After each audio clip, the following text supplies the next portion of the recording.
145 kilometre প্রতি ঘন্টার বল। পাকিস্তানি কাপ্তান শান মাসুদ যেন বোঝার আগেই সব শেষ। 2 বছর আগে এমন গতি আর ভ্যারিয়েশনে ক্রিকেট দুনিয়ায় নিজের আগমনী বার্তার জানান দিয়েছিলেন নাহিদ রানা। বর্তমান সময়ে আরও পরিণত তিনি। এই তো কদিন আগেই পাকিস্তান সুপার লিগে নিজের জাত চিনিয়েছিলেন এই তরুণ পেসার। সতীর্থ বাবর আজমকে সাথে নিয়ে পেশাওয়ারকে এনে দিয়েছিলেন দ্বিতীয় শিরোপা।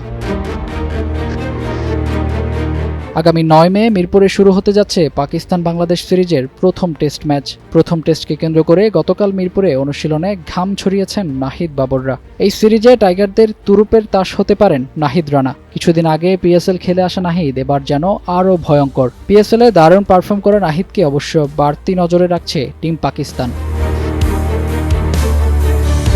তবে বাংলাদেশের বোলিং আক্রমণ কেবল নাহিদ রানাতেই সীমাবদ্ধ নয়। স্বাগতিক দলে রয়েছেন তাসকিন আহমেদ ও শরীফুল ইসলামের মতো অভিজ্ঞ প্লেয়াররা। নতুন বলে শরীফুলের সুইং আর তাসকিনের ভেরিয়েশন যে কোনো দলের ব্যাটিং লাইনআপে ধস নামাতে পারে। শুধু পেস আক্রমণই নয়, মিরপুরের চিরাচরিত স্লো উইকেটে মিরাজ তাইজুলদের মতো অভিজ্ঞ স্পিনাররাও এনে দিতে পারেন ব্রেক থ্রু।